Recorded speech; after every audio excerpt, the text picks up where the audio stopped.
Standard deck of playing cards. I have many. So many fun things you can do with them. Yes. Make. I can name a few. Go ahead. Purple. Great game. Okay, I'm looking King's at Cup. James knowingly. Yeah. Make a house of cards. BS. Go fish. Yep. P&A, Yep. Snap. P&A. King's Cup. Love a deck of cards. Texas Hold'em. Texas Hold'em. Nah, actually, sorry. You've gone too far. Standard deck of playing cards. 52 cards. 1 to 10. Jack, Queen, King, 13 in each suit. 4 suits. Isn't it ace to 10? I guess that's 1. I'm just, I'm being particular here. Pedantic. 13 per suit. 4 suits. That's 52 cards. If you shuffled a deck of cards randomly, wrote down every single number or the order of the cards, did it again, in your lifetime, statistically, you would never do it again. The same set. So there are more possibilities of how a deck of cards can be arranged than there are stars in the universe. That's That's wild. insane. You're No way. Your likelihood of shuffling a deck of cards exactly the same twice in a row, if it's all random and you're not manipulating it in any way, is almost as likely as being struck by lightning 5 times. All right, give me And a go surviving then. I 5 reckon I times. could do it in 3 tries. There's some bonus content in the Patreon. Yeah. Okay, so I'd like you both to pick a card out of this ordinary deck of cards. I love this magic tricks. This is great. Do I show you? No, don't show me. Okay, good. Is magic Keep a it sport? secret. Oh, it's a secret. I've got it secretly held. It's a secret in my hand. Okay. Listener, I'm holding up my card to the microphone as well so you can am hear a it. listener. Don't look, Ben. No, you can look now. I can look now. I've never done magic tricks. It's not something that I know. But I've got Until a 1 in now. 52 chance each to pick the card you have. Okay, let's see. I've got a feeling that you both have black suited cards. Carlin, you have the 10 of spades. I do not. James, you have the 8 of clubs. That is... I think there's another statistical anomaly here. Do we show now? Yep. Yeah, see how close I've, I was? I've we got... both got so close. Yeah, so- 7 blacks. Yeah, 7 spades. I and 7 have the clubs. 7 of spades. Colin has the 7 of clubs. I wasn't far off with my guesses, pretty close. realistically. So basically, you just got to work on it a little bit. That was your first magic trick. You're getting there. Getting there. So Aspiring magician. I that's appreciate all just that. to say that luck is important for things of chance. So today we're going to be talking about Chris Moneymaker. Maybe the luckiest man in poker.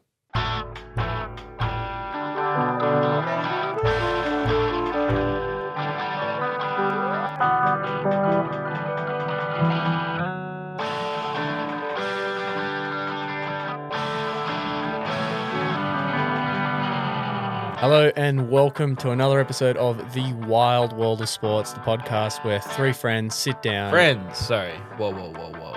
We're not friends. We're family here. That's what I... Go on. We sit down, crack a couple of beers, and go on a journey to try and find the wildest story in the history of sports. My name is James Whybrow. Sitting next to me, getting told a story is... Carlin Sheaves.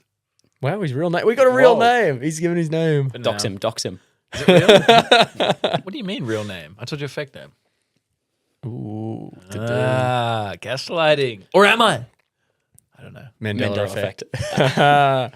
And I'm James's brother Ben, and today I will be telling you a fantastic story, if I do say so myself. So the luckiest man, is that what you said? Luckiest man in poker history, potentially.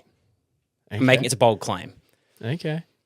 So our protagonist is Chris Moneymaker, and that is his real name. I Birth was going to say, certificate what's the real last name? No way. Moneymaker. Is real name. So that's awesome. it's- That's pretty cool. from German descent of Nurmacher, which means making of coins.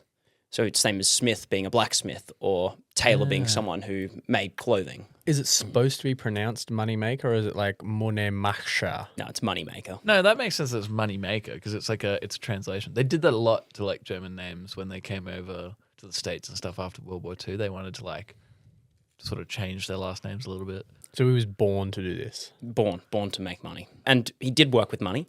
He was an accountant in Nashville, Tennessee for a fast food chain. But he liked playing hilarious. online poker. It was just something to pass the time, something to do. And he wasn't bad at it, but he wasn't amazing. He just did it for a bit of fun. So in April 2003, he did a buy-in tournament where it was $86 to buy in. It's an odd number. Well, it's just you're getting the total pot, so you all put in your card details, and then how many people join it takes that equivalent amount of money to reach a total pot. And this was just a time killer and a bit of fun in the evening. It was no limit hold'em, otherwise known as Hold-them. Texas Hold-them. Texas Hold'em. When to hold them. Hold-them? I've hardly met them. So that's a game where you have 5 community cards in the middle that get dropped in a flop. The first 3 cards, turn, 1 card, river, 1 card. And you get 2 cards in your own hand. You have to make the best poker hand possible. But we'll get into that a little bit later. It's a good game in theory because it meets all the relevant parts to make a good game. Luck, skill, and strategy. So poker, luck of the cards. You don't get to pick the cards that are dealt to you, but then there's strategy in how you use your cards. Pair of aces is the best hand in theory, but what if you have offsuit or you like a certain style better? But it's also a game of strategy. About information. I know what cards I have. I know what hands I can make. And I also know if I'm good, what hands can beat me. And you also can read players. It's like P&A. Presidents and assholes. Hey, what's the language for the kids? The kids listen to this. Apologies, kids. If we were playing poker and every time Carlin had a good hand, he scratched his nose. That's my tell. That's his tell. A tell is when you give the information away of what you're going to be doing. Do you know what I He'd be do? easy to beat. Every time I have a good hand, I sip my beer. Do you know what I do every time I have a bad hand? I sip my beer. I sip my beer. You scull your beer. Online poker, though, it takes away the human interaction. Yeah. You can only be getting information from the bets. So a big bet typically means you have a good hand because you're willing to risk more money. Smaller bets mean you're not super confident. But then again, you can lie and bluff to manipulate your opponents. So Chris is playing, and the tournament's been going for over 4 hours, and he just made the final 4. This is his best finish ever. He's never won a tournament, never finished in the top 5. Even online. Even online. Yeah. He's only an online player. And he doesn't want to win this tournament. In fact, he doesn't want to even come in the top 3. Why wouldn't you want to do that? Well, because if you come 4th, there was a payout of $8,000. If you came 3rd, 2nd, or 1st, you got a invite to the World Series of Poker main event. I see. And that's worth $10,000 for the So buy-in. he was hoping to make a little bit of money, and I'm guessing he's ended up having to go to a whole poker tournament. And he's not that keen. How did he just enter a tournament where the prize is going to this event? So it was a PokerStars.com satellite event. So it was a way to promote the game. The major online poker tournaments and models and websites would do bigger events where the prize was getting to go and it's a $10,000 ticket. You get to go to Vegas and play with the professionals and it being a bit of an experience. Okay. But Chris just wanted the $8,000 to pay off some credit cards. But during the day, he was talking to his family. And as he was getting closer and closer to the top, they were pretty pumped with the idea of Chris making it and getting to go to Vegas to play poker. Chris decided, on a whim, I'm going to go for it. Let me try. Win.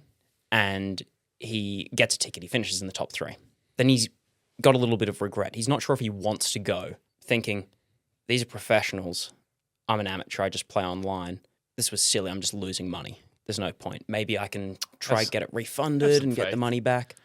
But his family, great. especially his dad, I believe in him. He's saying, you're pretty good, mate. You can go and give this a shot. That's coming from dad. That's not coming from mum. That's big. I'm sure his mum was supportive as well, but his dad went, I'm going to buy a stake in your ticket. Just so you don't walk away with nothing, I'm going to give you $2,000 for a 20% stake. Chris goes, oh, well, that's a bit, but it's not enough. So his friend, Dave Gamble, That's hilarious. Real name. You're making this whole story I'm up. not making it up. Moneymaker, Dave Gamble, what? Who does he come against on? Joe Bluff? Yeah. No, not quite. Bill Poker. Jeremy Cards. Texas Hold'em? Have I already done this show already? Oh, sorry, we named all the characters. My bad. So Dave fronts $2,500 for a 25% share. And Dave and Chris Moneymaker head to Vegas for the World Series of Poker on May 19th, 2003. This is at Binion's Horseshoe Casino in Las Vegas. So, for this story, Gamble and Moneymaker walk into a casino trying to win money. Is this like the setup for a punchline? I just think it's an amazing... Gambler and Moneymaker walk into a casino to make money. Gambler invests in a sure money maker punchline. to win at a casino.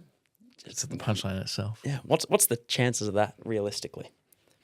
Same as shuffling a deck of cards twice and getting the same result. Maybe it's that dramatic.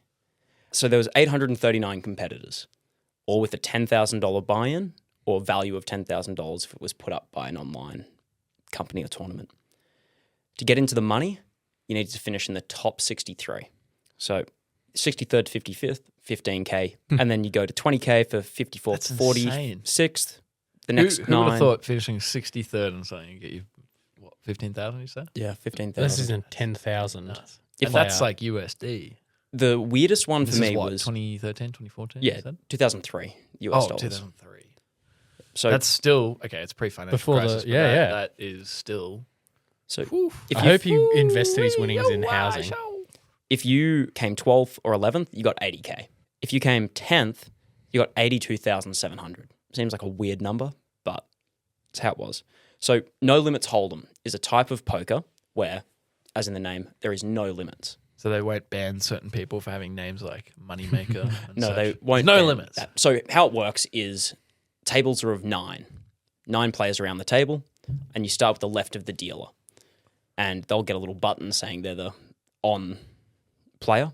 They have to put What's in. it called? No, I know this. Isn't it like, wait, isn't because it's like blind? I'm going wrong. I don't know. No, blind. Yep. And small blind, Blinds. big blind, small Yeah. blind. Small blind. Look at and me. Carlin's bonds. played cards before. Cam, So- if you're listening, I'm so sorry. If the dealer, then to play the left is player 1, they have a small blind. So to get their cards, they have to put in half the minimum bet. So if the minimum bet's $100, they have to put $50 of chips in. The person to their left, player 2, has the big blind. So they have to pay $100 to receive their cards. Yeah. Everyone else doesn't have to pay a thing. Everyone gets their 2 cards. Then you can choose to fold or bet. To then bet, if you weren't part of the big blind, you need to match the minimum bet of, in this case, $100. After everyone's finished betting, you then do the flop, which is 3 cards that go into the middle as community cards, another round of betting. In betting, you can fold, give up, check, not increase the price, or raise, increase the amount everyone has to put in. The no limits aspect is at any point, you can just raise to whatever you like, up to all your money. So that's why it's called no limits. This tournament is open to anyone. If you bring $10,000 and sign up, you can play. Doesn't matter if you read the Poker for Dummies book How on the way inclusive. or have been playing it I for wouldn't be 20 able to years. play. But the professionals would like more and more people to go who don't know what they're doing because they have, in their eyes, the skill of working the person and understanding all the science and the maths and things behind it and can read people to then win. So they go, wow, this is putting little fish in a shark tank. It's just reckon- easy feeding. They're bluffing. They don't know what they're doing. It's all a show. It's all a show. For some of them, I'm sure. His goal was to make it to day 2. That was just his goal. Prove that he wasn't the smallest fish in the pond. So we're at his first table, and he faces Jim Worth, a player who he recognised from his online games with the handle Crazy Canuck. Hold up. Jim Worth. Yes. Is it Worth? Are you sure you haven't made up this? This is like an AI came up with this story and just go, oh, what's like money related and then names? Joe Banks came Yeah. into the tournament, and Bill. Dollar bill. So the Crazy Canuck, Jim Worth, in his career up until today, has $700,000 in career earnings. Reasonable. He's a big online player, but isn't super well known in the in-person community. Jim immediately targets Chris Moneymaker. But Chris, instead of getting defensive, gets aggressive back, makes some moves, and end up a few thousand chips ahead by the afternoon break. So everyone started with 10,000 chips. Good on him. So how do they break up the tables for all the, like there's not 10, you said this was, how many people are in this tournament? 839. 800. It's not It's like 9 on a table, 839 you say? people on a table. It's No, not. so it's up to 9's the max, but they want between 7 and 9 and a few people bust out, they'll then reshuffle all the tables, so you're filling it out as much as possible. And so is it a lucky draw of who's at your table and whatever? They didn't go, we're going to split the big fish off, and so they're not all at the same table, and we'll bring them all in. Because what if you had all the big dogs? Like, do they have like pools and seeds or whatever, so that you don't have like the people that would finish in the top 10 all of a sudden playing on the first table? So they have a TV table. So they usually pick 2 or 3 big name players and then random opponents. So then they can have the banter on TV and you can see the professionals do it properly for the TV audience. But other than that, the other tables is just random luck of the draw. You get told, I'm on table 16, seat 4.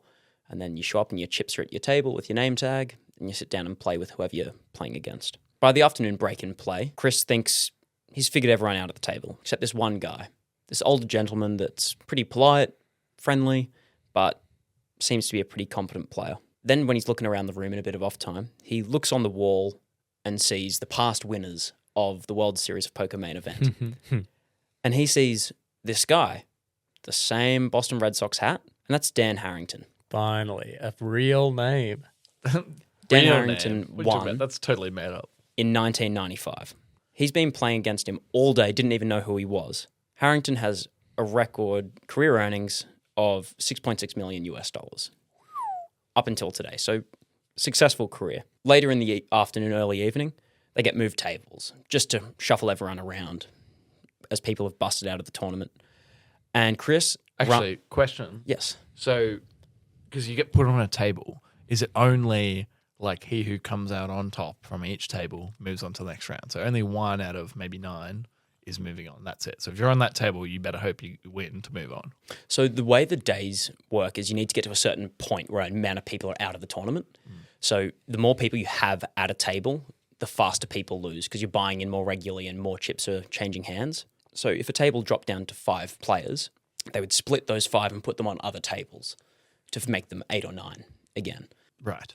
Okay. But in theory, you could have a couple of guys on the table just keep winning, and then they've got so much chips, the buy-in's still low, that they're not, when they're losing, it's not actually a lot, and they could go the whole day without ever busting. Yeah, exactly. Once you've got a big stack, you can play really passively and don't have to take a lot of hands. But the less chips you have, the more aggressive you have to act. Because even if you go all in, you have 3,000 chips. The most you're going to do if it's a one-on-one is make 3,000. Whereas if you have 30, you might call that 3,000 bet because what's the worst that happens? You lose 10% of your stacks. This says a lot about society. Yes. The little guy doesn't win. So you can use your He's got stack to be aggressive, like a dog. to bully players who are short-stacked is the term. To bully the rich. So Chris gets moved. He survived the first table and he is on a hot streak. In about 90 minutes, he goes hot, ridiculously hot, and ends the day with 60,475 chips. 6 times what he started with. And he's in 11th place out of 385 remaining players. His nerves have settled a little bit. He's survived his first day. That was his goal. And he's doing really well. He could probably coast off this and maybe go out mid-time tomorrow if he doesn't have a good run. So he goes up to bed and gets a reasonable night's sleep. It's too good a night's sleep. He wakes up late. Oh, He's missed that's not too good. That's awful. He's missed the start of play. Play starts 9 a.m. sharp. Are you sure you didn't go have a couple of drinks after?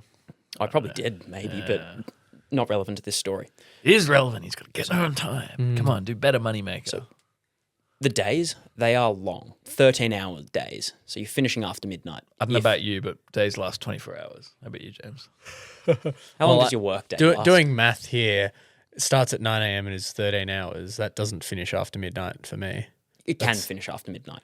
Well, that's hours of play. You also have a 90-minute dinner break and 2 20-minute breaks during the day. It's all backtracking now. The AI is coming out. This story's not real. So that's 12 hours. Yeah. Okay. Plus 2. I'm with you. I'm with you. And then it can go longer because you need to reach certain levels is the term. So the amount of players left in the tournament because you have to fit to that 5-day schedule. So he wakes up late, quickly gets ready, runs downstairs, doesn't have his morning shower, and he's thinking, I've been disqualified. I haven't showed up. This is crap. Goes down, finds his table, and his chips are still there. But every hand, he had to just put in the big blind. As not being there, you just lose your chips. So you could go get a drink, go to the bathroom, and then you're just losing some money because you can't play. But he's flustered, really rookie mistake to miss your wake-up time, and he just folds and tries to get himself settled, feeling embarrassed, and made a bit of a stir when he came down. racing into the games room. So a lot of people saw him and went, geez, this guy's not a serious threat in this tournament. This guy's not making any money. Sounds like a pretty good Fools. bluff. if you ask me. Fools, yeah. I think they're all fools. He's played them. Mm. He was really lucky that in day one, he got a big stack because now he could use his leverage or equity to bully the short stack words. players. So if he thought Do they he call had, you Ben Dictionary? don't give away my last name. And I thought that was Unrelated to James Dictionary. I'm James Thesaurus. no relation. No relation. So he used his big stack. So if you had decent cards, a 10 and a jack, and someone went all in with 4,000 chips, you can go, what's the risk? I'll call it. And if you win, you make some good money, and if you lose, it's not the end of the world. So he knocked out a few players in day two. He gets up to 180,000 chips by the dinner break. 2 new players get added to his table. So this is the balancing where he's knocked a few players out, so people come in. And these are the 2 players. You may have heard of these guys. Maybe. Phil Ivey. Nope, doesn't ring a bell. So Phil Ivey, nickname, is the Tiger Woods of poker. So he's slept with several women while being married. I know who Tiger Woods is. Yeah. So as of Yeah, I know Tiger Woods. date of recording, he's made $52 million US in his career, and he's 10th in the all-time earnings list. He is considered one of the best of all time and in the GOAT debate. He has won 40 tournaments and was inducted into the Poker Hall of Fame in 2017. He's also won 3 major tournaments in Australia. 2017, that's before 2003. No, that's after. No, after. Sorry, that's what I meant. 2000. What I You meant to say is gotcha we're moment in. doesn't work as well So when you trip. We're in 2003, Yes, we're which in means 2003. that he's not even the best yet. Well, he isn't the best yet, but he's only been in the game for 5 years, and Yeah. he is already one of the favourites to win the tournament. He is an amazing player. The other person who gets added to his table, Johnny Chan. Ring a bell? No. So Johnny Chan, in 2003, is the most famous player in history. He was the back-to-back winner of this tournament in 1987 and 88 and finished second in 1989, almost got a three-peat. He was inducted to the Poker Hall of Fame in 2002, the year prior. Okay, this guy's got legitimacy. 2002 is actually after 2003. No, it's before. Again. Don't And- detect the sarcasm of that one, James. He also played himself in the movie Rounders, which stars Matt Damon. What? He's in one scene in a flashback and he folds. Okay, that's Gets Two bluffed Matt off the pot. Damon Matt Damon movies has to in a come row. up every single podcast now. They get to the table and they are serious players and they start just wearing away Chris Moneymaker's stack of chips. And by the end of the day, it's down from 180 to 100,900, which is still good for 26th overall in the tournament. And 111 players remain. Get to day 3. He wakes up on time, even a little bit early. Good on him. Learn his lesson. Chris Waker-Upper is what they should call him. Chris Waker Upper Moneymaker. You got to get up That's early. his middle name. He wakes up on time and he can't find his table. He's looking around, doesn't see it anywhere. So he goes to ask an event organizer. And they point him down the room, past some stands, under some serious lighting. Chris has been selected to play at the TV table for the day. So he'll be at this table until he busts out or the day finishes. He is nervous. You would be. It's your first in-person tournament. You get put on the main stage. I wouldn't be nervous. And by day 3, this is skilled players only. All the amateurs really have been knocked out already. And Chris at this point is kind of seen to just being lucky. He's on a hot streak. The other shoe will drop. He will bounce himself out. So he's playing the TV table with Paul Dearden, professional player, Howard Lederer, who's also a professional player, and Johnny Chan again is at the table. So 3 professional poker players who have a lot of respect in the industry at this time are at the table. And he's wedged next to them on TV on the main event. Chris, initially paralyzed, lights in his face, how casually these players are throwing around their chips. Some serious money. Keep in mind, in his professional career, he's only ever taken home $40K a year after tax. And now he's got a stack As in, like, win winnings? in his accounting job. So they're throwing their chips around, still having a bit of banter and a bit of fun. Some pots are over $40,000 at this point. And Chris is thinking, that's my take-home pay for a year. And these players are throwing it around like it's nothing. Are you allowed to just walk away with you? No. No, you're in till you bust or win. You can't drop out. So Chris goes, I need to find an edge. I'm going to play passively. I have a big stack. I was 26 at the start of the day. Fold and just try learn some tendencies and see if I can pick up on something. So he's just staring, trying to figure things out, looking at players until Chris staring. suddenly Johnny Chan starts staring back. Chris thinks it's a spontaneous, I'm going to break you. I'm going to win this battle of wills and wits. And Chan speaks up and said, it's your turn. You're on the clock. Chris was so absorbed that he forgot to fold his cards. So everyone was just sitting there waiting for him to do something. He's just staring at Johnny Chan. I thought you were going to say, he said like, there's a booger on your face or something. Like, that's so embarrassing. So he's used his On the TV table as well. He's used his whole 90 seconds and then been reminded and goes, sorry, and goes bright red. Apologizes and This guy's a genius. some of the I'm pulling professionals this one out next poker game. go, mate, don't worry. It's not live recording. They're recording it all. They're going to edit it down and turn it into a special for TV. And this will not see the light of day unless you win. Chris, bright red, a little bit embarrassed, then realizes this is the worst that could happen to me. I'm already pushing my luck being here. I'm an amateur and I've embarrassed myself on TV in front of all these professionals. If I lose, I'm expected to lose. Let's do it. So he goes into this Zen state, he says. Super calm, and he realizes the pros have their advantages in how they know to play in person and do tournaments. They've got experience, but they also know each other. They know their tells, their patterns and routines. They don't know his. He doesn't know his. He's never played in person before, and he doesn't know theirs. But that means they will have to try figure him out as he figures them out. A few hands later, he gets dealt pocket aces, so 2 aces, which is the best hand, which pre-flop gives you an 83% chance of winning the hand. He goes against Lederer, who is a professional player sitting at the table. And on the flop, there is an 8 of diamonds, 6 of clubs, and 3 of diamonds. Chris goes all in. Lederer has Chris covered in chips, which means he has more than Chris. So if he calls and Chris loses, Chris is out. Lederer takes a moment, folds. Chris wins that pot. Hell yeah. That gets him going. It's got me going. That's the thing he needs to I'm get feeling started. good. Let's go. The risk is getting short stacked. Once you get too low, it's almost impossible to fight back because everyone can else bully you at the table. Yeah. You putting in your 10,000 all in, you might, instead of having one person call, 2 or 3, which then seriously limits your chances of winning that hand, but it doesn't really affect the other players. So you need to go harder a bit earlier when you still have the equity that 100,000 chips maybe makes you question if you want to go in, whereas 10,000 wouldn't. Keep playing. Chris is doing well. But ever since Johnny Chan told Chris it's his turn, he's been getting a poo streak. Hasn't been getting a lot of good cards. He's on the edge of being short stacked and really needs to start playing aggressively before he loses all his leverage in the game. This is just as the dinner break happens, and it's Chris Moneymaker and Johnny Chan, most famous man in poker, Hall of Fame inductee of the year before, going head to head. Everyone's left the table. So everyone's busted on the table. They've just left for the dinner break. But since this is the last hand going, Right. Okay. they play on. Moneymaker gets dealt 8 of hearts, ace of hearts, suited with an ace. Pretty good hand. Flop comes down, 4 of hearts, ace of diamonds, 3 of hearts. 2 aces, a pair of aces, and a hearts draw.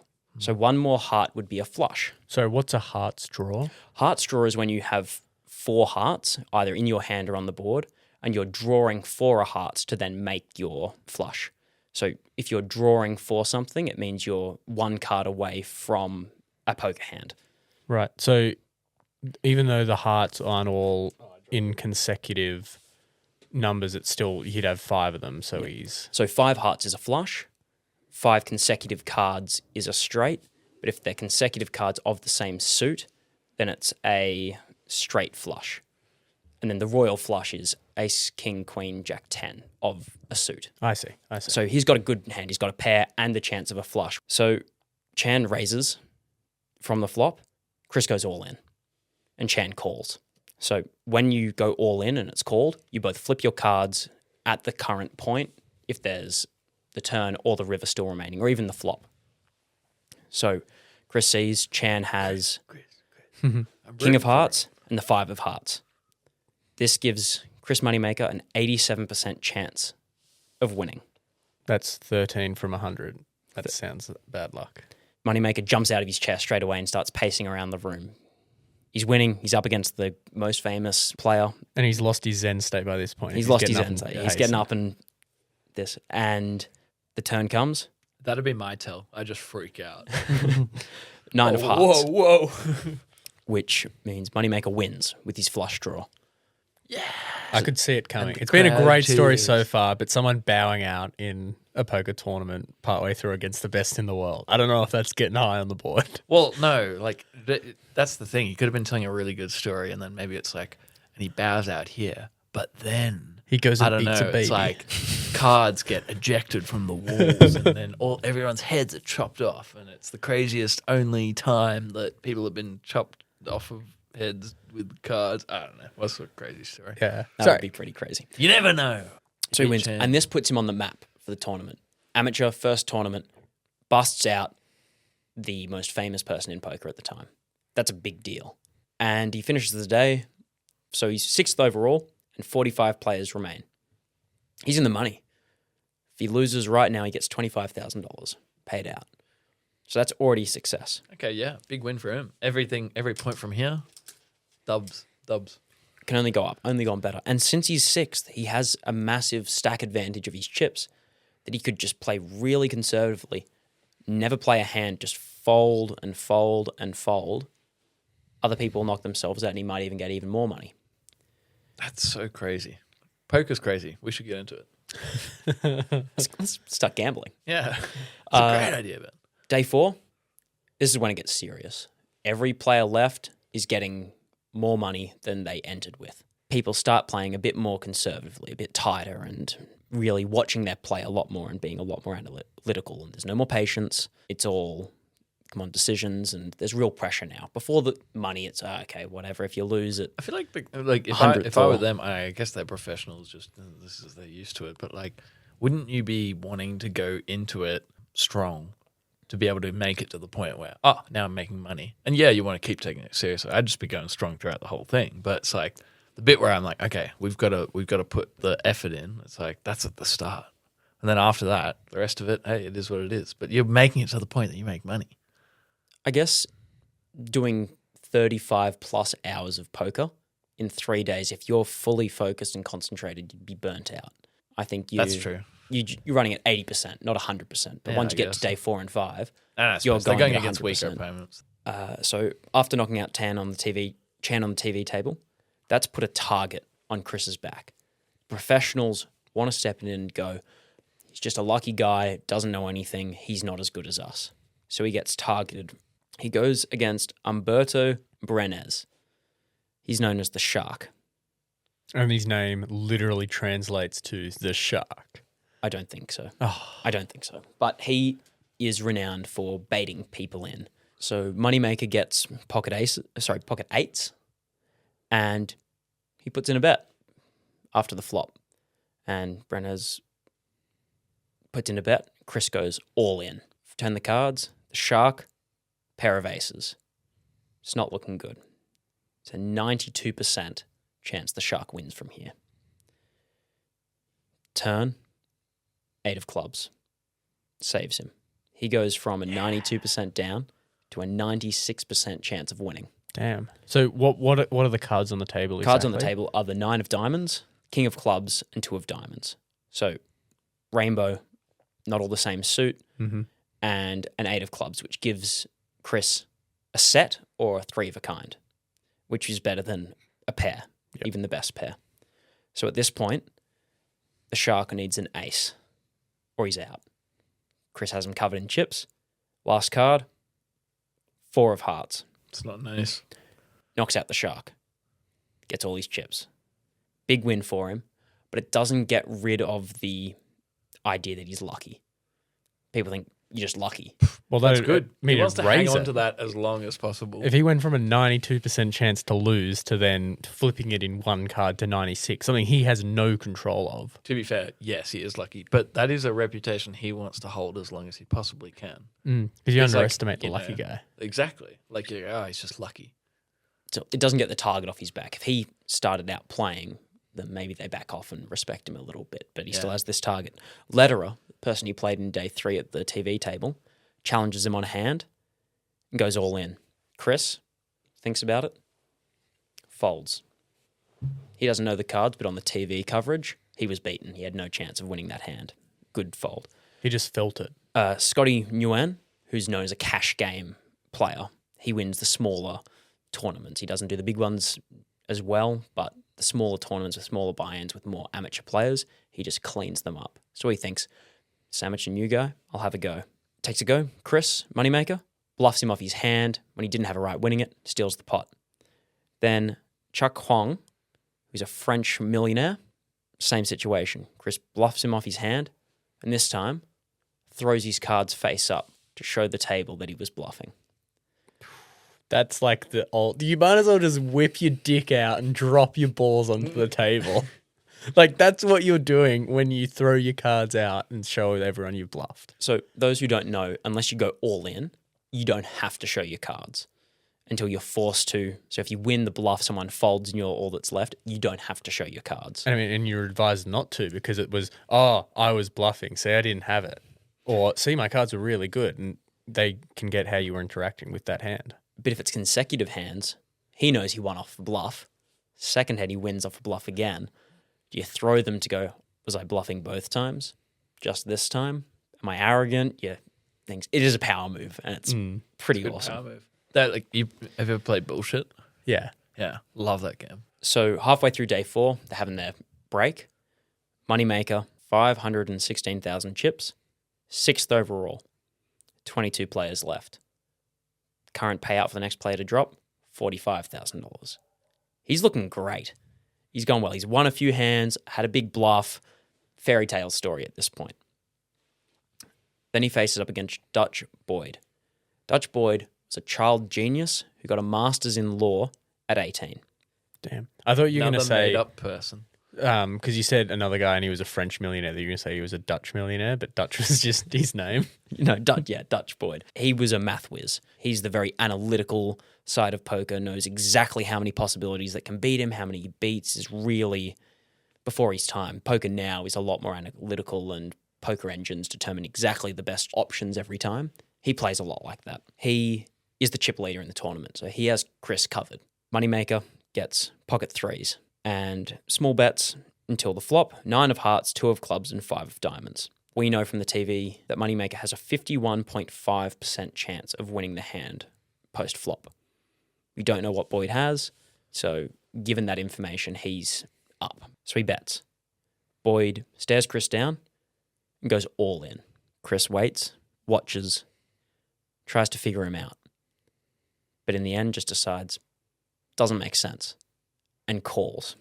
Boyd is furious, visibly annoyed and frustrated because he was bluffing. He had nothing. Moneymaker, 74% chance to win. Turn card, 4 of hearts, 88% chance of winning. Chris wins, doubles up to 1.2 million chips, and is the chip leader. Boyd is dumbfounded. He doesn't believe that a player of Chris's caliber and talent could make a call like that. So he goes and asks him what his tell was. What did he notice about him? I want to know better for next time so this doesn't happen again.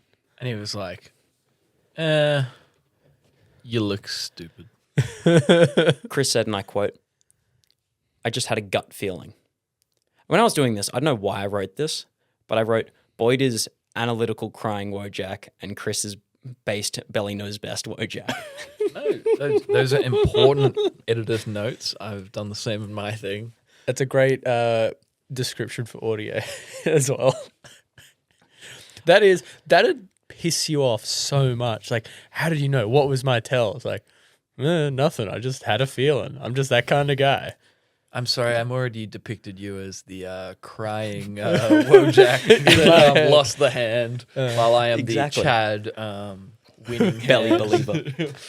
But it just shows sometimes the analytical approach isn't the best and your instincts can be a part of it. So a few hands later, Boyd's knocked out. He lost majority of his chips in that one thing, ends up short stacked, and is knocked out in 12th. 20 minutes later, down to the top 10. Only one more player has to be knocked out, and then it's the final table. Getting into the final table. So right now, is it 2 tables of 5? Yep. Okay. Or they had their 2 9s, and they're not going to change anything until everyone's knocked out. Yeah. So they're not going to move the tables over. Yeah. So you could have a table of 6 and a table of 4 or Yeah. 7 and 3. They'll balance it to 5-ish each. So everyone really tightens up, becomes super conservative. Everyone takes their full 90 seconds every time. Play grinds to a halt. At this point, they've been playing over 14 hours today. Sorry, I don't really play a lot of poker, but if you take your full 90 seconds, aren't you giving everyone more time to try and look for your tells and everything, as opposed to if you just have a quick glance and get them out? And because you can, how long does it really take to make the decision in your head when you know the cards? You've played that much poker. You know what you're playing with. If you've got a 7 and an 8, right, these are the things I need. If you've got 2 aces, I'm probably in a pretty good position. If you've got a 7 and a 3, you don't have a good hand. How long does it really take to work that out? This is now getting crazy levels, but it's like if I were a professional poker player, it's like I feel like a tell is like, Carlin always is bluffing when he finishes his turn in like 10 seconds or something.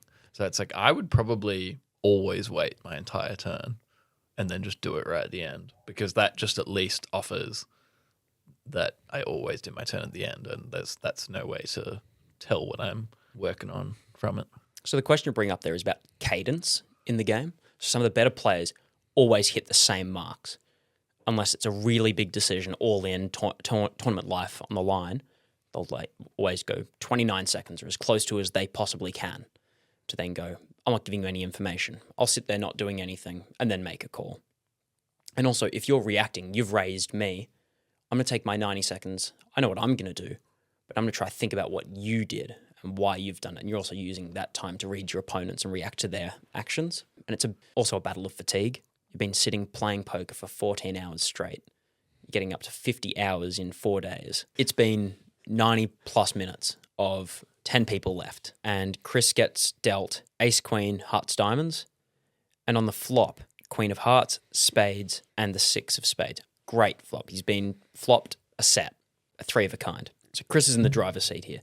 Before knowing the other cards, he's got a 93% chance of winning this hand. So he decides to bet. Phil Ivey, Tiger Woods of poker, is the only player in this pot. Meets his moderate bet. Turn card, 9 of clubs. Inconspicuous, Chris thinks, and he thinks it improves his odds. And it does slightly. It goes up to 95% not knowing the cards he's going against. He's trying to bully Ivy off the pot. He's gone big to then just steal that little bit of money he put in at the start. But Ivy calls and raises and goes all in. Moneymaker thinking, I've got a 95% chance, calls. Ivy shows his cards. He's got a pair of 9s. He's got a full house. That beats Chris's 3 of a kind. Now Ivy has an 84% chance of winning this pot, and that would pretty well put Chris on the limit, and he would be the most likely then to be out of the tournament. Chris, only options is a better full house. So with 3 queens and an ace in his hand, he needs an ace or a 6 to be drawn to then make a full house on the board that they can share the cards. And if he pulls that ace, he knocks Ivy out of the tournament. Ivy, at this point, is considered the favourite to win the whole thing. He's the best player remaining in skill. At least that's what ESPN analysts during the programming say. And he will go on in the future to become one of the GOATs. Final cards pulled. It's the ace of spades. Chris Moneymaker gets bailed out again and busts Phil Ivey. And that finishes day 4. Chris finishes as the overall chip leader with 2.344 million chips. Wow. And a guaranteed payout of $120,000. At this point, I was thinking, the story's got to end. He's been really lucky. He's been bailed out twice on the TV for big moments against great players. And he's also been lucky to be able to compete at all at this point. Again, going to, sometimes we reference movies for these stories. He's had the highs and the lows. The second act fall is maybe him sleeping in, and then you've got the montage of the third act of him getting up to this point, and then now at sort of comes crashing down, but have a lesson to be learned and a little redemptive story. He's got the plot armor though. I mean, I suppose like, not all story has to end with him like winning, but like, there's not enough like, there's nothing in the story where it's like, if I'm predicting this, like what Ben's got left, it's like, like he's not fighting for his wife or something, and he's already made enough money to like get enough for a cancer payment or something. Like, no, there's nothing else in the story. It's like, it's just like, oh, well, might as well go for it. Like, and, It's the man with the biggest balls in the world. and I think Chris Moneymaker's going all the way. Let's go. So Chris has 850,000 more chips than second place. And if I'm in his shoes, I'm thinking my luck's going to run out. I'm going to ride it out. You know what I'm thinking if I'm in his shoes? What are you I'm the thinking? luckiest man alive. I'm invincible. I should go and buy I'm a lottery invincible. ticket. Right after I win this poker tournament, which I will, I'm going straight to the casinos and putting it all on black. He's already in the casino. Boy, he doesn't need to walk far then. So if I'm in his shoes, I'm playing conservative. I'm just going to run out. I'm not going to win, most likely, but I might finish in the top 4, which is some seriously life-changing money. But Chris thinks, I've made it this far. I've made some good calls. Chris is thinking what I'm thinking. I'm a I've genius. bluffed some I'm players. The best. I've knocked out the most popular player and the favourite in this tournament already. And I'm the chip leader. I'm projected to maybe walk I'm the home with the best. grand prize of $2.5 million in cash. See, Ben's giving us all these introductions. He's like, oh, this guy's like the Tiger Woods and everything. But it's like, this guy, there's nothing to compare him to. Because it's like, it's like saying he's like the Chris Moneymaker of poker. He is him. You're not that guy, but he is. Yeah. In Go my on. head, I've already made him the Giga Chad. Yeah. So I'll run through the names of the final table. Do you want me to run through how many chips they have, just so you know the kind of spread? Yeah, sure. why Okay. not? So we've got number 1, Chris Moneymaker, 2.344 million. Then Amir Vahidi, 1.4 million. Sam Farha, 999,000 chips. Toma Benvenesti, 922,000. David Singer, 750,000. Jason Lester, 695,000. Dan Harrington, the player from the first table that Chris played at, 574,000. Does he still have his Red I'm kind Sox of cap like- on? He does. It's his trope. He wears it at every event. Nice. Young Pack, 360,000, and David Gray at 338,000.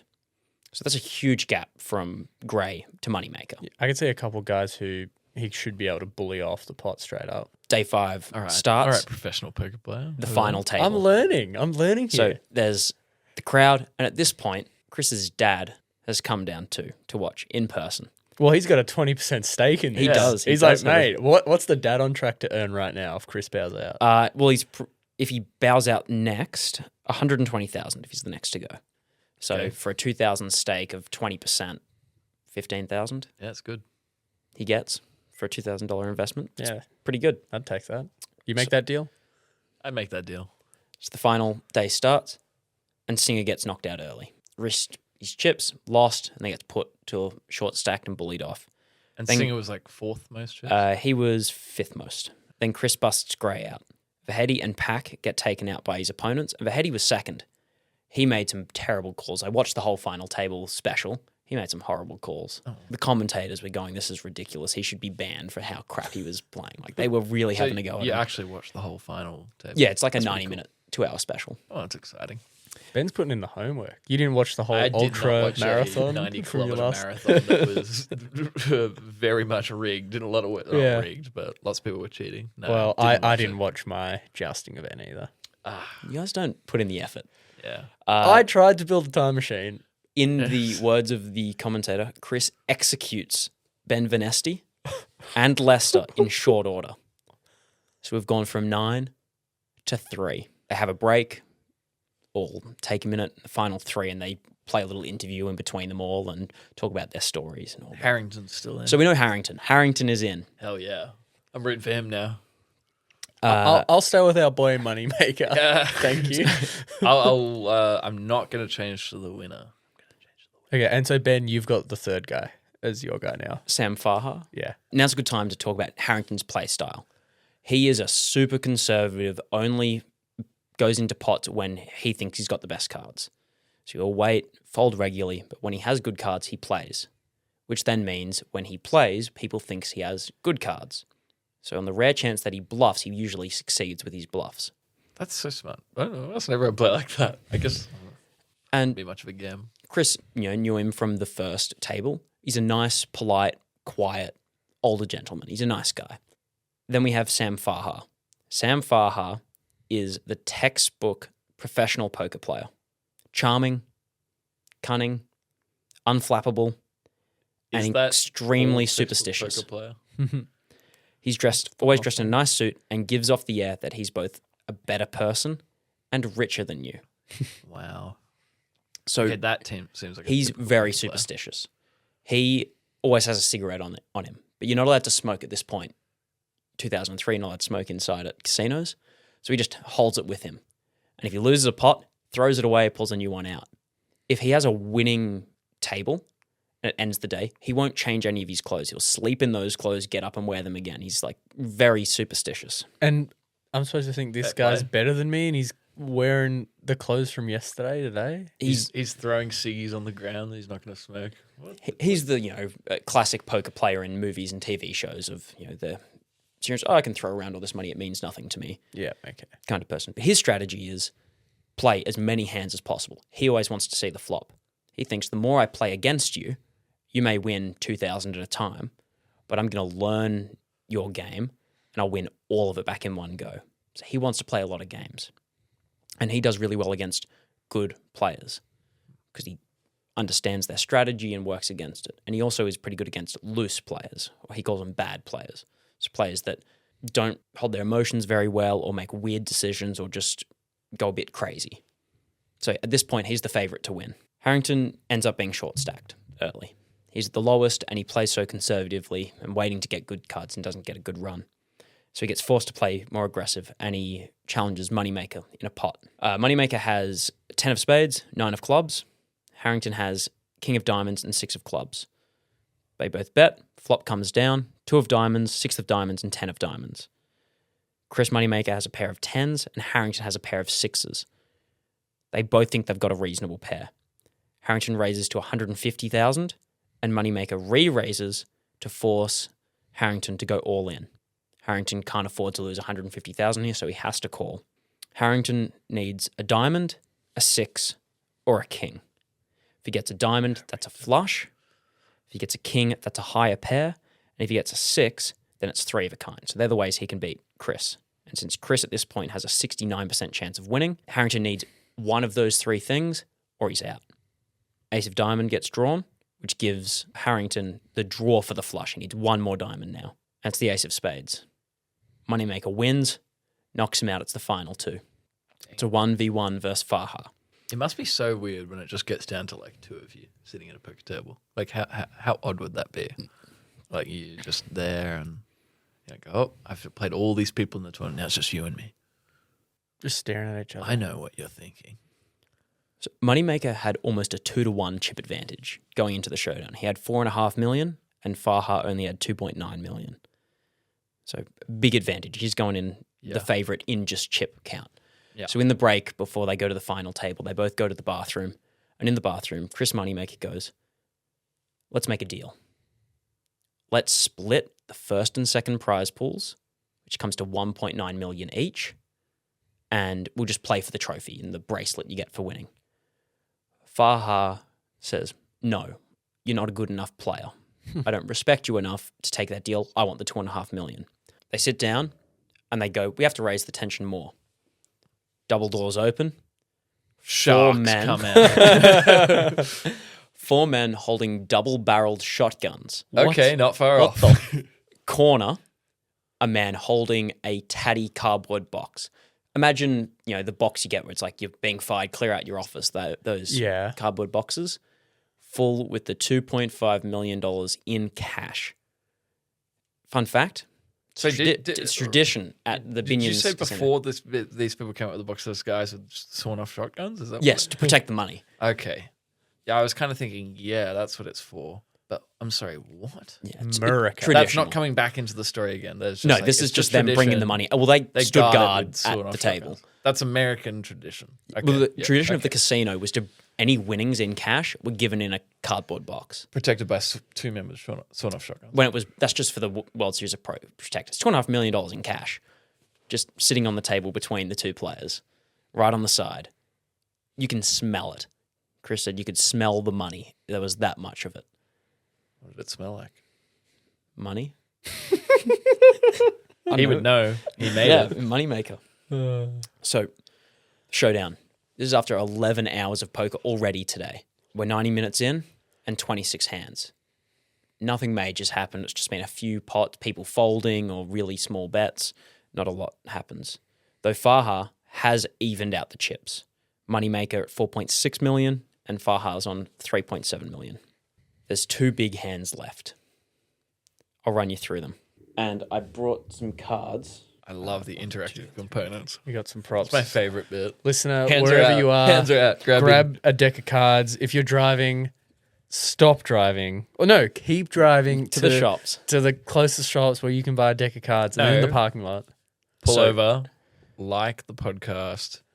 Who wants to be Moneymaker and who wants to be Faha? Well, I picked Moneymaker as my guy when Okay. we got to the final three. All right, Ben's passed me one card, two cards. He's passing them to Carlin. I'm not even saying how many cards I have So- because I don't give tells. So at this point, they've just been given their hands. Me as Moneymaker, I have a 7 of hearts and a king of spades. And Faha, you have... Me as Faha, I have a 9 of hearts and a queen of spades, but I'm totally cool, calm, collected, nothing to worry about. So at this point, there's no pairs, there's no flops. You're just working with the two cards in your hand. So a king is higher than a queen. So at this point, Moneymaker has the better hand, with a 58% chance to win pre-flop. Both players check, keeping the pot at $200,000. Then comes the flop. Yeah, Ben's sending me 3 cards now. I just putting them all down. Yep. There is a 9 of spades, there is a 6 of spades, and there is a 2 of diamonds. Yep, so Faha I'm winning has a pair. big. I've got a pair. And I've got nothing. Is that right? You got nothing. Sucks to suck. So far. So Faha at this point is well ahead and raises 300,000. Yeah, I'm feeling good. $1 billion. Moneymaker calls and re-raises Yeah, I do. another $500,000. Faha calls, making the pot 1.8 million. Carlin's putting my just chips in. passed $1.8 million to me. If you can see, No, to the pot. Oh, sorry. Because it's coming back to me. I'm going to win it. And so the next card coming out into the river is an 8 of spades. Yeah, I'm sitting on my pair. I'm happy. and this makes Faha 61% chance to win. Moneymaker needs a spade for the flush draw. So he's waiting for a flush draw. One more spade gives Moneymaker the flush, and that ties the pot. Or he needs a better pair. So he needs a king, Moneymaker, to win this hand, but a spade ties the pot and they just split the money. Or a 5 gets a straight draw as well. So a 5, Moneymaker wins, a spade, they tie, and a king, Moneymaker wins. Anything else, Faha wins this pot. The last card's drawn. The last card is drawn, and it is a 3 of hearts. So at this point, Chris did not get his draw of a spade, 5, or a king. He's dead in the water. This pot is 1.8 million. Moneymaker goes all in. What? Moneymaker goes all in. See, genius. Why? I was thinking this too. Because I'm sitting here and I'm thinking I'm pretty happy on a pair, but it's just a pair. So I'm like, something could have happened, maybe, like that you might get something better. I don't know. Honestly, like I'm sitting at a high pair. It's looking really good for me. So I'm not really understanding why I would fold at this stage. I would want to just play you. But go on, carry on with Yes, the so story. what Carlin is Faha, you have the top pair of the community cards. Yeah. So that's a really You good can't have a pair news. higher than me. Yes, unless he has it in his hand. True. You've just gone all in. I'm nervous. You're nervous. So Moneymaker has the chip advantage. So if Faha calls, he's all in. If he loses, he's done. He sits and takes his whole 90 seconds. He's trying to talk to Chris. Go, are you looking for? You didn't get your straight draw. Did you get a flush? No, we didn't get a flush. You didn't get that. What would it be? Chris, still as a statue, does not move. You can't read a guy that has no idea what's going on. Yeah. That's my secret. There's nothing going on in there. Farha, playing with these chips, folds. Boom. Moneymaker takes the pot. And this is a big pot. That's 900,000 of Farha's chips. That puts him back to the 1.8, 1.9 million stake. This is where you play the big play and you just put your cards. The commentator says, considering his situation, I know we're early in the century, but that is the bluff of the century. 3 years in. 3 years in. So then It's hard to argue with him so far. Yeah, I can't it's a think of any pretty other good bigger bluff. bluffs. the very than you next draw. hand 27. We get these cards dealt out, and we're going to deal the cards out again so we can I'm enjoying go this through it aspect together. of it. So. Okay, so But you got lame cards over there. Moneymaker has a 4 of spades and a 5 of diamonds. That has nothing on Farha's 10 of diamonds and Jack of hearts. Before the flop, Jack of hearts and 10 of diamonds is a significantly better hand. Farha has a 64% chance to win this hand. Farha bets an extra 100,000. Moneymaker calls, and we get the flop. Flop is Flop going it out. down. Flop There's on that table. a jack of spades. 5 of spades, 4 of clubs. What do you got again? I have a 4 of spades and a 5 of diamonds. So right now I've got two a pair. pair of 4s and a pair of 5s. So does 2 pair beat one a high pair? Yes, but you don't know what he has. Yeah. So Farha thinking, I've got the top pair on the board. Yeah. I've got a pair of jacks. That's pretty good. It is pretty good. Moneymaker checks. Farha raises 175,000. After a minute, Moneymaker reaches for his chips, stacks them out, counts them, calls and raises 300,000. Farha takes 10 seconds, pushes all in. Hell yeah. If Farha loses, he's done. Moneymaker stands up straight away, pulls off his cap and his sunglasses that he's been wearing the whole tournament, puts them on the table, throws his cards and shows he has 2 pair. Farha instantly looks crestfallen as Moneymaker has a 76% chance of winning this hand and the tournament. Next card is drawn. Next card coming on the table. It is an 8 of diamonds. The 8 of diamonds is no help to Farha It's not and does great nothing me. for 10 of Moneymaker diamonds, either. Jack of hearts. Farha needs a jack, 10, or an 8 to stay alive. Moneymaker is an 83% chance to win the pot. The last card is drawn. Oh my god.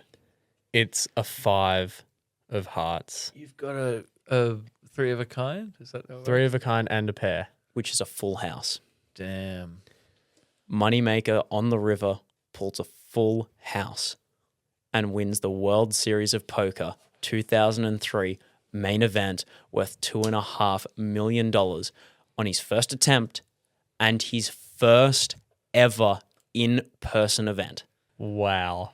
His dad, first one, he goes past the security and runs and gives his son a hug. And gets shot with a shotgun. And he then goes to shake Farha's hand before Chris does, because Chris is celebrating and Farha's a bit uncomfortable about it. Norman Chad, the commentator, says, "It's beyond fairy tale. It's inconceivable." Before the tournament, him winning would be a statistical anomaly. In the celebrations that followed, 2 professional players, Mike Matasow and Eric Seidel, were discussing the future of competitive poker. Matasow was distraught. He believed that the reputation of professional poker was irreparably damaged and the air of legitimacy for professional poker players destroyed. If an amateur could walk in and win the biggest event of the year in their first go, what did it mean to be a professional anymore? Seidel was more pragmatic, suggesting that they should donate 5% of all future winnings to Moneymaker. I like I that. agree If I'm with that, Moneymaker, yeah. I'm like, yeah, sign me up. Yeah. Since he knew poker was about to change forever. A few months later, the special airs on ESPN, and it becomes the most watched live poker event in history. It's so popular that it aired 10 more times. 10 more times. The American public loved it. They thought it was an inspiring story and found it incredible that you could make millions of dollars for playing poker, playing cards for less than a week. Thus, the Moneymaker effect was born. Legitimate thing. You can look it up. There is an effect called the Moneymaker effect. Not the Mandela effect, as Not the Mandela commonly effect. Confused last I episode. thought it was called the Chris effect. I thought it was called the Fiona Broom effect. Within 3 years, the World Series of Poker main event saw its numbers balloon from 839 in 2003 to 2,576 in 2004 to 5,619 in 2005 and 8,773 people in 2006 attending the event. In 2006, the prize pool for first place was $12 million. Within 4 years, almost 5 times the amount of money for first place, and over 9 times as many people showed up to play, all wanting to be the next Chris Moneymaker. The Moneymaker effect ended up making an estimated $12 to $26 billion for the poker industry over the next 10 years. Wow. Let alone quadrupling the average payout of tournaments for professional players. In 2004, the winner of the World Series of Poker event was a semi-pro who'd only done a handful of in-person events. This helped to set the narrative of anyone could show up and do it if they're smart and have a bit of luck. Because you get one, and one is a statistical anomaly. But a second person in pretty much similar circumstances, that really hammers home that it is possible. It is possible. He took $5 million. Just 1 year later, doubled the first place prize. Chris didn't actually walk away with $2.5 million. How much did the tax man take? Taxman doesn't get any of it yet. I don't know. I think it's, Taxman doesn't get gambling winnings. I don't think, because it's a professional tournament, it's considered just income. It's not a gambling winning. So he so it's he would cash get taxed as well. So he gets income tax, but doesn't get taxed for gambling winnings. Well, in America, it's stupid. If you win the lottery, they're taxing that. In Australia, if you win the That's so- lottery, it's it so counts weird, as a isn't it? prize, so you're not taxed on it. Well, because this is what I meant. It's just like you shouldn't be taxed for something like that because it's like, I mean, not, I don't know. I guess we should tax gambling. I don't know. But it's like it's so weird taxing the lottery because the lottery itself is like a tax. Like most lotteries are like state run. Yeah, Yep. I'm happy in Australia that we don't. Not that I buy lottery tickets or know anyone that has won the lottery, but I'm glad that if you do win the lottery, you don't have to pay a heap of money to the tax man or So- tax woman. Tax person. I don't know what the taxes were on this, but I'm just going to assume it's nothing for the sake of this next bit. Okay. $2.5 million. His dad put in $2,000 and his friend Dave Gamble put in $2,500. Big gamble from Dave Gamble. How much do you give them back? If someone fronts you that money, how much do you give them back? Do you give them back $2,000, exactly what they invested? They're not out anything. 100,000 each. $100,000 each. Yeah. What do you think, James? Wasn't the deal with his dad that it was for a 20% stake? He'll put up 20% of it to get 20% back? Yeah, it's true. If I had a specific deal with my dad on like, 20%, I'd give him that 20%. But then it's like, say, Dave Gamble was like, like he wasn't really expecting $100,000. I'd give him $100,000. Yeah. I don't know the actual wording they had in their agreements. I know I said stake earlier because it does turn out that paid them percentage of his winnings. If I'm in that shoe, your dad you're looking after, you're paying off their house, get him a car, whatever he really wants. Well, yeah. But I don't think personally you're obliged to give them anything more than that $2,000 back, unless they had a written agreement to then go. You have to give a percentage legally, stake. yeah, sure. Yeah. You could just walk out the door and be like, no. And in fact, frankly, legally, you could probably walk out. Maybe not. Like I say, you could walk out the door and say, no, I'm not giving you anything. Hey, 2.4 million. You could buy a better lawyer than they can. That's true. So Mike Moneymaker, his dad, with his $2,000 investment, walked away with $500,000. Wow, that's good of him. What a good son. And Dave Gamble, man who took a gamble on Moneymaker, took home $625,000 from his $2,500 stake. Damn. That leaves Chris with $1.375 million.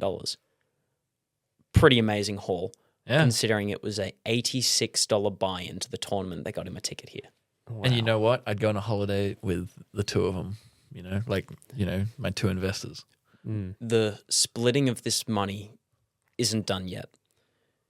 Chris and his wife ended up separating as a result of Chris quitting his job as an accountant and becoming a full-time professional poker player, traveling across the country and jetting across the world to compete in tournaments. Well, and his wife wasn't having it. It put too much strain on their relationship. Oh, that's so sad. In the divorce, Chris lost most of the earnings from this championship win. But he was left with a moderate sum and kept their house as an asset. She took most of the money. He kept the house as the asset. Okay, well, hey, to be honest, he's probably still got a fair bit. But it wasn't all bad. He may not have the huge prize pool that he won, but he had fame and recognition. And a house. And a house. And a bit of the money. PokerStars, the website that he got that ticket off, made a deal with him. They would pay any and all costs Moneymaker going and competing in tournaments around the world. Just had to wear their branding stuff, and it's a great story. Amateur wins the tournament, perfect PR for them. Come and play for us where anyone can win. Exactly. So maybe his success, first time ever playing in person, wasn't all that unlikely. It wasn't a fluke. What, he won a bunch after? He's had a pretty illustrious career as a professional. He's still active today and has won 17 tournaments, 2 in Australia, and has a career earnings over $8 million and is in the top 250 earners of all time.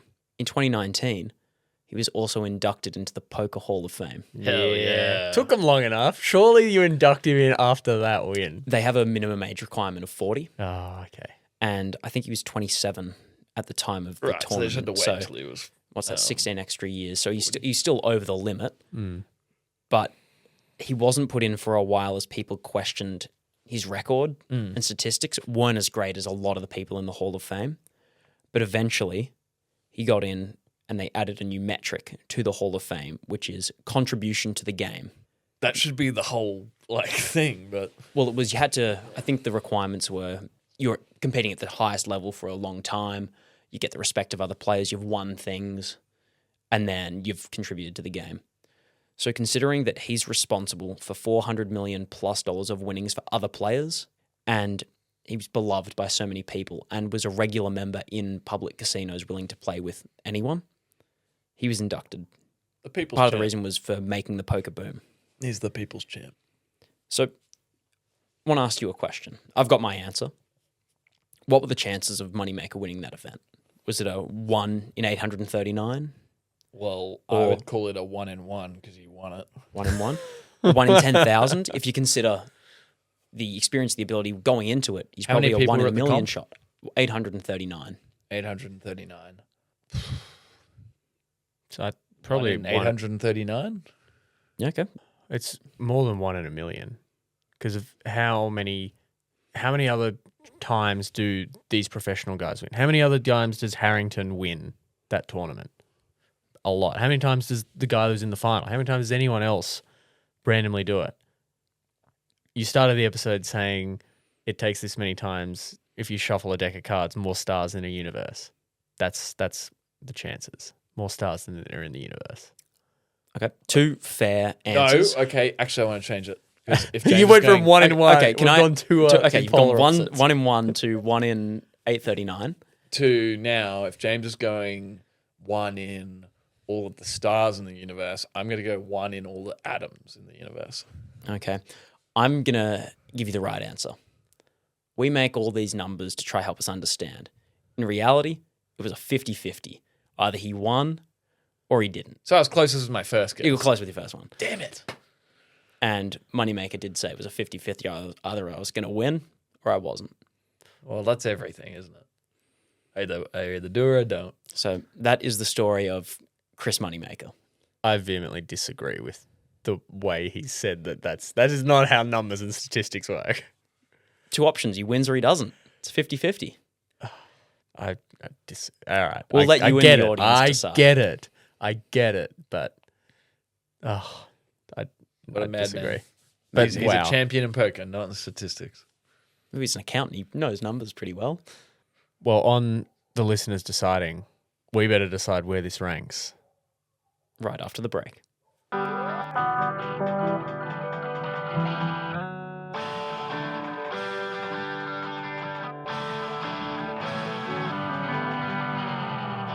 Welcome back to the wild world of sports. This is the part of the show where we try and quantify the story we've just heard on our very scientific, very fancy whiteboard, where I we wouldn't rank call it quantifying. It's more like guesstimating.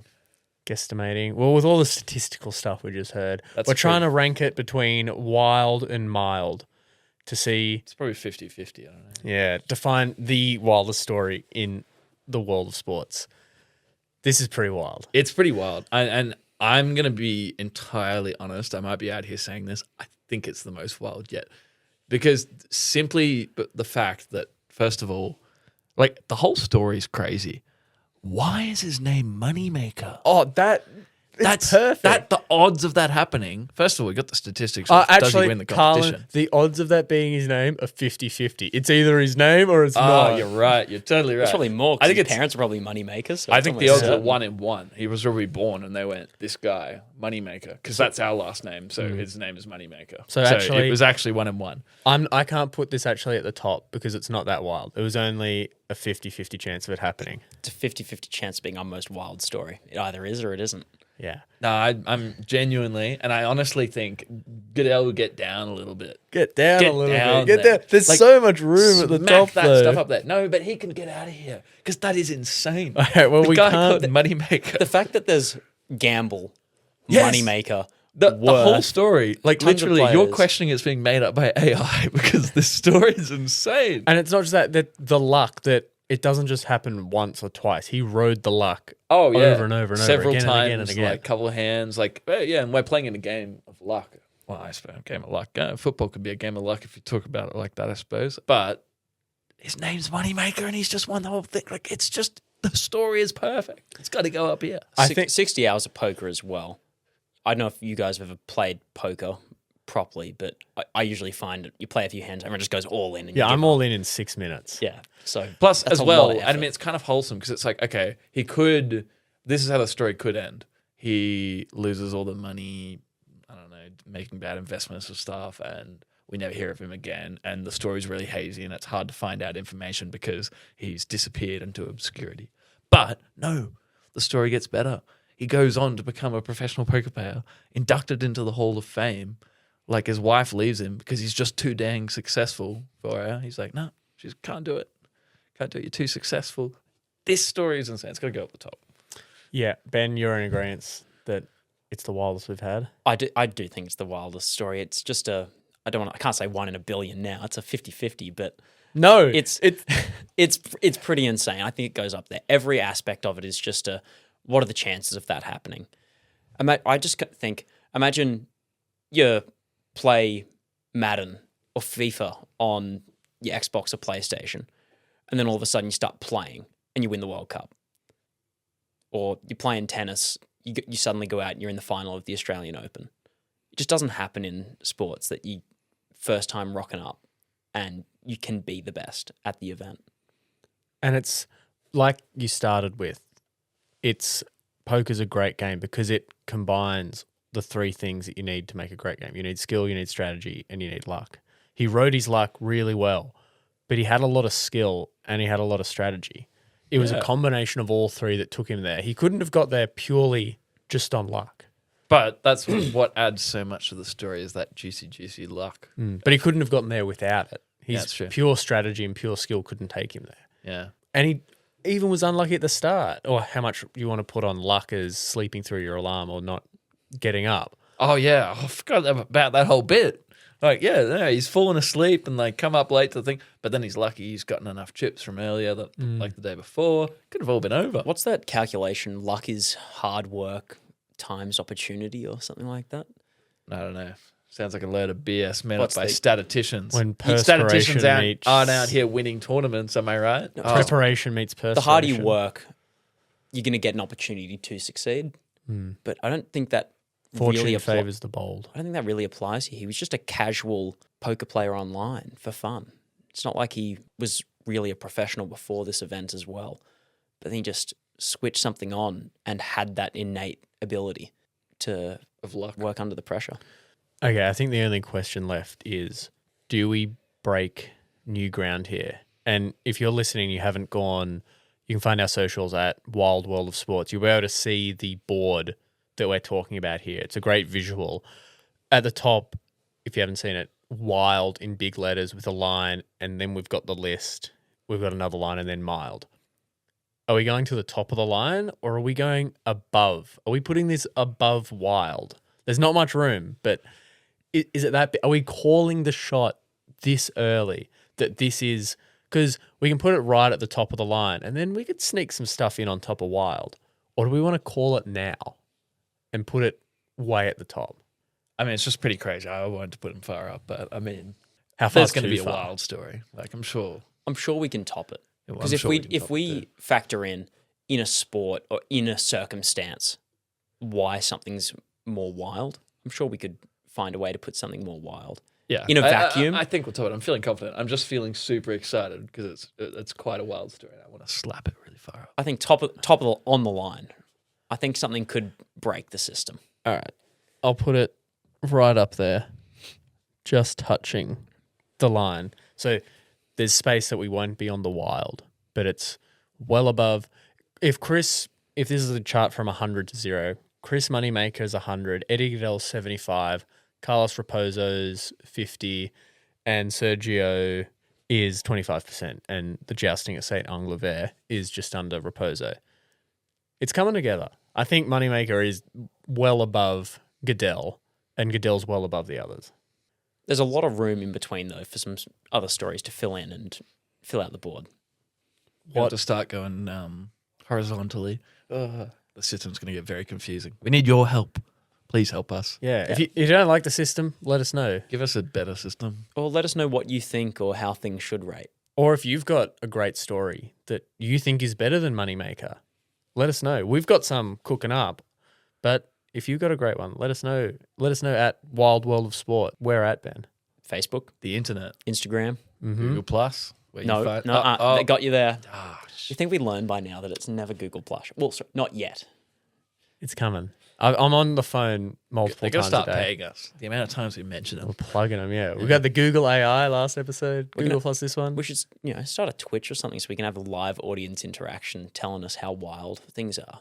Could even have a fan board in the future of voting where things I don't should think go. we'd finish. Like, I think this one was long enough. Sitting here with like a chat room up, I'd be like, I'd be like, oh, what? Hey, you can't say that. Oh, I agree with that. Like, I'd just be distracted the whole time.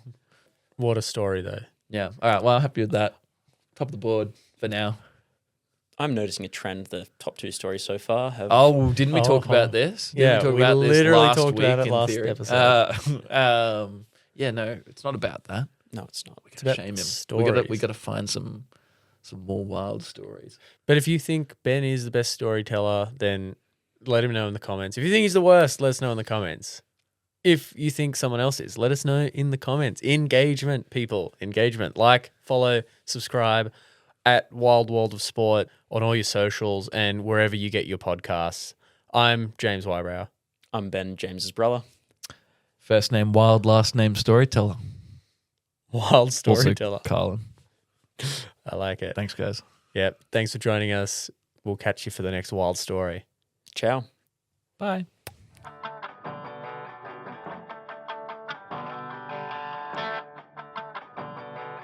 I'm going to be tossing between Chris and Moneymaker depending on what I'm No, talking go about. with Moneymaker. It's The way whole time? cooler. Okay, Moneymaker the whole time. So Moneymaker's goal Actually, was no, just Chris is calm too. I'm sorry for interrupting. I'm just pick a lane. whatever Pick you a lane. like. Whatever you like.